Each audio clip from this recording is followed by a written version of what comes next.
Welcome everyone to the Silicon Slopes PropTech discussion panel today. We're excited to be here. My name is Matt Knight, co-director of the PropTech panel, along with Ross Rudd of Bridge Investment Group. We're excited to have Troy Harvey here with PassiveLogic, CEO of PassiveLogic.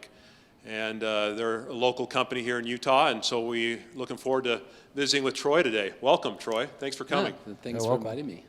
Yeah. We're talking about real estate technology and the various businesses that are out there locally and abroad that are coming up with wonderful solutions on how to manage and operate and facilitate better real estate assets. And so we want to kind of learn about PassiveLogic, Troy. Talk to our audience and to us about what PassiveLogic is at a high level and what you guys are up to. At the highest level, what PassiveLogic is really building is an autonomous platform. And when we look at, outside of transportation, what we would say is Tesla can have cars, we'll take everything else. And where is that everything else? It's in and around buildings, right?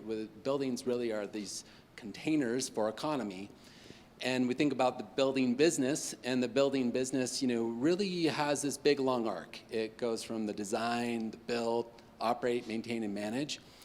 But within that whole framework, you might have all kinds of businesses that are operating in that building that have their own needs around automation and how do we make business processes better. So that fundamentally is sort of the space that we operate in. And I know that's a big topic, but we can certainly break that down.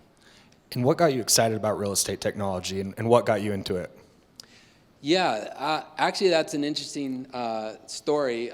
It was actually an accident. I didn't mean to get into real estate or buildings. About 20 years ago, I was a product developer, software architect, and I was working on a project for the US Department of Energy. And it was about battery technology. And we're building physics-based simulation environments. So how do we simulate a building? How do buildings operate? And I showed that work to an architect, and he was just like, wow, that's amazing. Can you come and help me on a project? And then that became 2, and then that became 4, and then his buddies called me, and then within about a year, all of a sudden my business from this battery research R&D around physics got overtaken by doing building work. And this is at the beginning of the high-performance building marketplace, green buildings, early 2000s. And what we found is that people were trying to figure out how to build better buildings. And during that process, what we realized as we were helping architects, developers, engineers build these better buildings is we could design great buildings. We could put all the pieces together of a great building, but what we saw broadly in the market is buildings just weren't working very well. And the US Department of Energy had done this interesting study that said, if we took the existing buildings, we didn't change anything about them, but we just controlled what we had correctly and do what we call commission it right, we'd save 40% of all energy in the building economy, which is 42% of all energy use, right? So that just savings potential is as big as the whole transportation market put together. Right? And so we really got energized about, okay, we can go do something about this. What's the core problem with buildings? Core problem is control. They're not being controlled right. Let's go change how this works. Yeah. Historically, buildings have kind of operated in their own little areas or pockets, if you will, right? And so as you investigated this problem, you found that you needed to integrate and connect all of those different systems, and that was the essence of what you're trying to solve. Yeah, I think when you look broadly at the marketplace, we've seen an explosion of really cool IoT startup companies, right? Smart sensor startup companies. But these are just pockets, a pocket of data. I've got a cool smart sensor, maybe it tells me about air quality. There's a company here in Utah that does that. But that on its own isn't useful unless I can do something actionable, or it's not very useful, right?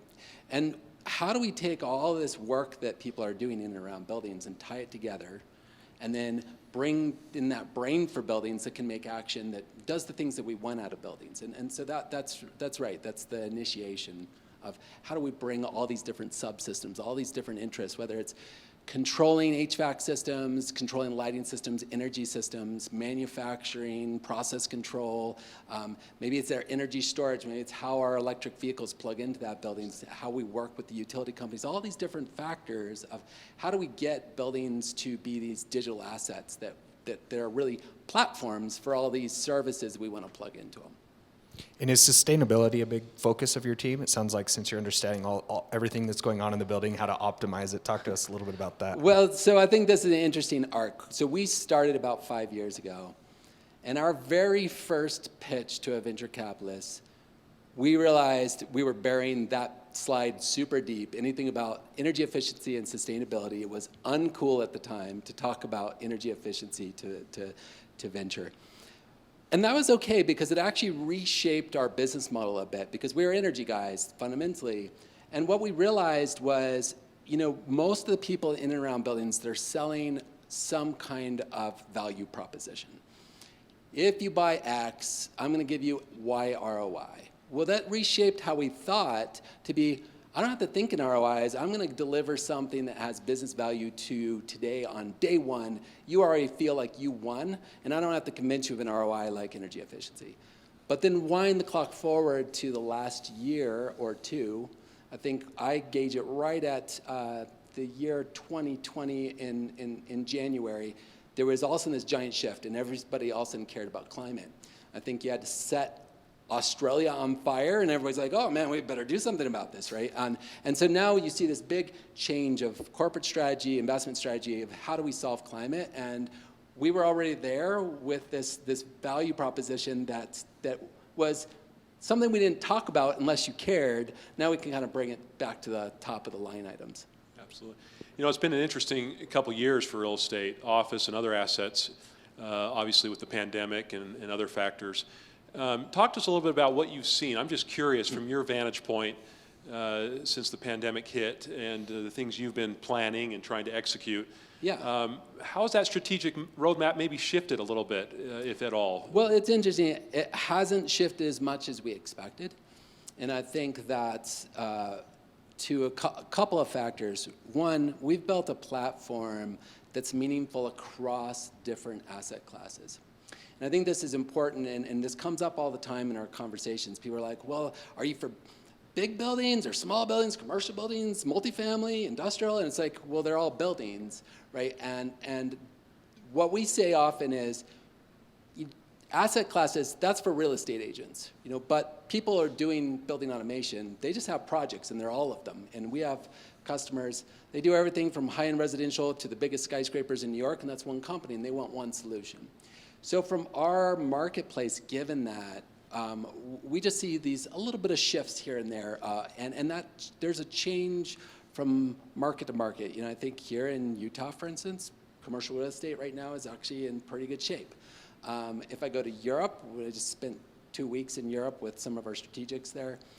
There's been a little bit more shift away from commercial, but then all those people have to be somewhere, right? And so they're now in their multifamily spaces, and they're maybe thinking of expanding, and maybe they're doing mixed use to help accommodate. So I think you're just seeing some shifts in patterns, but no matter what, people aren't leaving buildings. Yeah. And talk to us from a high level, how do you implement your solution? Is there some sort of hardware piece that ties into the building management system, or just talk to us through that? Yeah, so you can think at the high level what PassiveLogic is. Take the iPhone for buildings, right? A democratized, easy-to-use interface that you bring together the brain from an autonomous vehicle and pair those together right into one hardware solution that goes in the building. But what's really interesting about the building market is it's not just an autonomous platform for buildings. It's what we call an autonomous platform generator. If I'm, say, Tesla again, I can train one neural net and put that neural net in 100,000 vehicles, all coming off the same factory line. What's really, really interesting technologically about buildings and kind of every other asset class of automatable problems is there's no two that are the same, right? You don't have a factory line taking building after building after building. This building, even though there's a cluster of 3 buildings here that are similar, they're fundamentally a little bit different orientations, different topologies, different systems.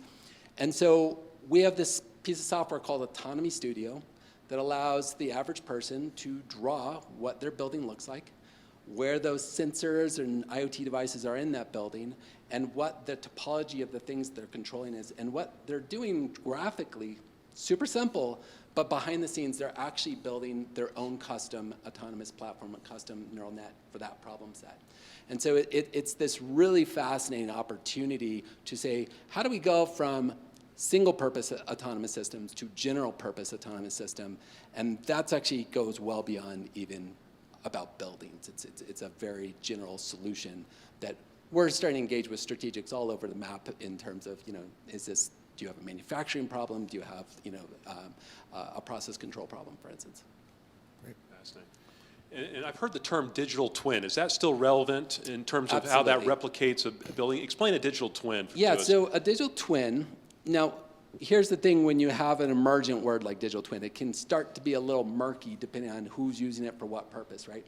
So I would say the word digital twin emerges to describe a real thing in virtual terms. So I'll differentiate how we think of digital twins from some of the other people in the market. I'd say most of the people in the building market would call a digital twin what I would say is like a 3D CAD drawing of a building in the cloud, right? And you can maybe attach data sources to those 3D elements. What we're interested in is this very deep notion of I need a description language for autonomous systems. If I have generalized autonomy that can make an autonomous system for any kind of solution, I need a way to describe that. And we decided the most meta thing to describe anything is its physics. And so our digital twins describe the physics of what things are and how they work, and most importantly, this notion of actors. So in any system, you have different pieces of equipment that play a role. And that role we call an actor, and it turns out we've analyzed all the different systems in the world from this wide set of use cases, and it turns out there's only 9 actors in any given system. So I'll give you an example of an actor. A store can be a tank of hot water. It could be a big battery. It could be storage in the ground where I'm putting hot water from a geothermal system. And all those things do store-like behavior. And so by knowing it's a store, an autonomous system knows, hey, I know what to do with that thing relative to all the other things connected to it, right? And so digital twins are this fundamental language that we use to describe autonomous systems and these buildings. Very fascinating.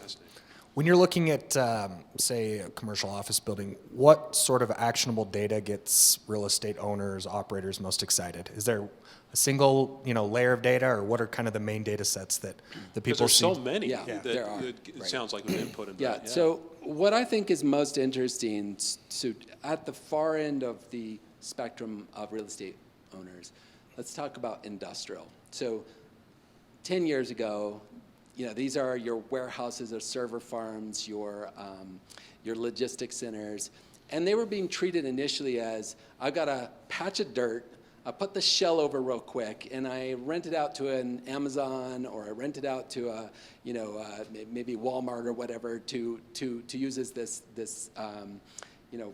distribution center, for instance.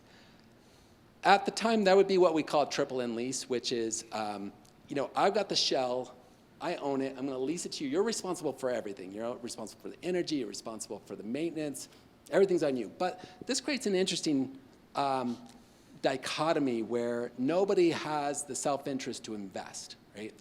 If the customer is responsible for all the energy costs, why would the owner of the building invest to make energy efficiency better? So if you look at this space as an example of like some of the least value real estate, what we're starting to see is people flipping their business model 180 degrees to saying, no, we're going from this hands-off approach to full service.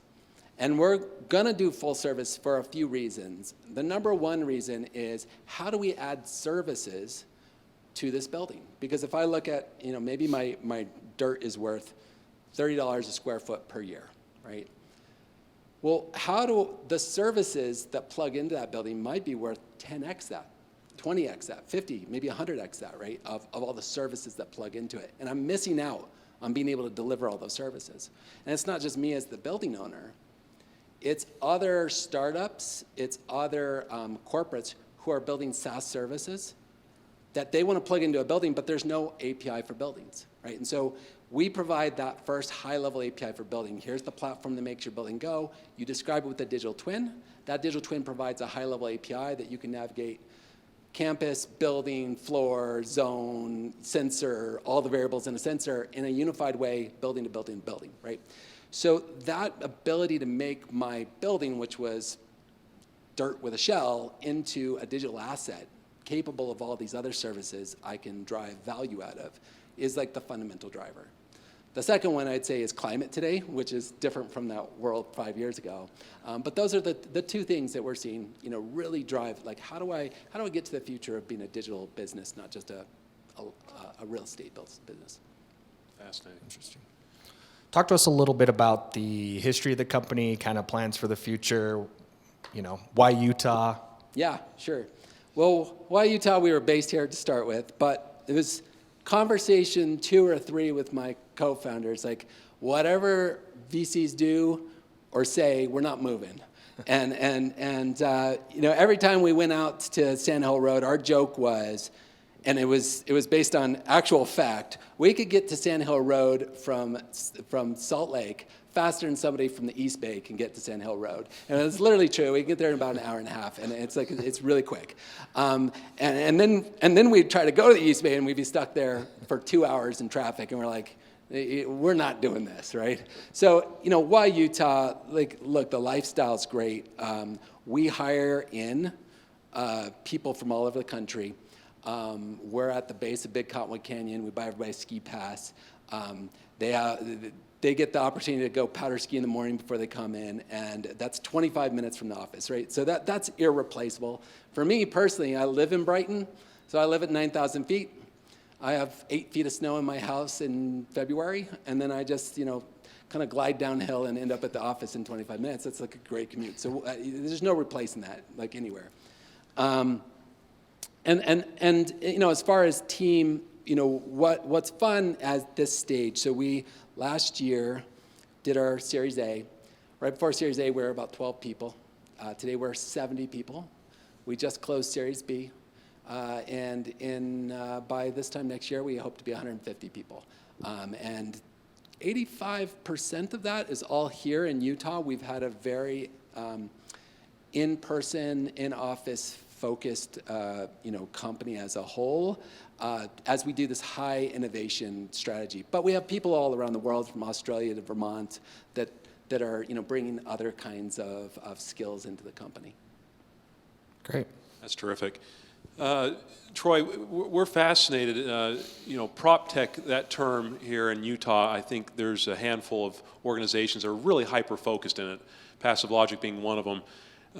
I'd be curious just your sentiments about what you're seeing down the road for PropTech and real estate technology in Utah.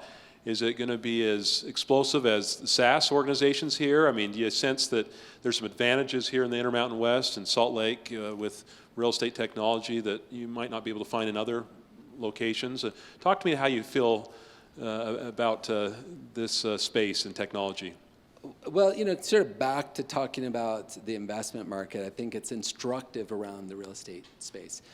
Again, winding back 5 years ago, we were like, buildings, and investors are like, what the heck are you talking about, buildings? And we're like, 25% of world GDP, buildings, and they're like, yeah, I don't get it. And I think what we're seeing right now is we're about 3 years into like really PropTech really taking off and people getting like all of this economies inside of these building containers, and how do we attach to that? So I think we're right at the beginning days of PropTech. It's gonna, the next decade's gonna be a big growth period as we think about building and building technology and the services and SaaS that operate in and around that. I think Utah is well set as far as the talent pool that we uniquely have here. Putting my autonomous systems brain on for a moment, like one of the things I think is interesting, when you look a map of all the states in the US, of the 50 states, like 42 of 50 states, the #1 job in those states is truck driver. The reason we think about autonomy, we think about how we're gonna deal with those jobs as they get jobbed out, but 4 states, it's software developer. And Utah's one of them that is the number one job here is software developers. So that's a unique, pool of talent to deal with, right? Fascinating. Yeah, I know a lot of people compare PropTech to what FinTech was 10 years ago. So we're still at the early stages. I think I heard something today on a call that PropTech is about 8% of total venture funding right now. We're on track to have a record year. So very interesting space, a lot of growth to be had.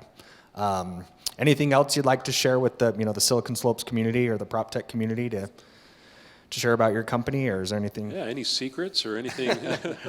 Well, we did just close Series B. Congrats. And, I think in told, we, by the close of this, will have $65 million that seed A and B. And what I think is interesting about that is if you look in the PropTech space, I think this makes us the highest funded company pre-market where, anything in the PropTech, structure tech, building tech world. And that's just really exciting to see the broad base of excitement from not just U.S. investors and strategics, but European and Asian strategics and investors that they're backing what we're doing as, how do we get buildings to the future? So that's a fun one. It's been a great ride with some really great investors. Series B is being led by Addition, which is, just fun to have that kind of tier of investor driving what we're doing. Well, we look up to you. You're blazing some great trails here and giving some great notoriety to this area, and we look forward to hearing more about PassiveLogic in the coming days and months and years here. So appreciate you taking some time today, Troy. Yeah, thank you, Troy. Yeah, absolutely. Thanks, guys. Thanks for participating. Appreciate Troy Harvey, CEO of PassiveLogic, and we'll look forward to the next Silicon Slopes PropTech discussion panel. Thanks. Thank you.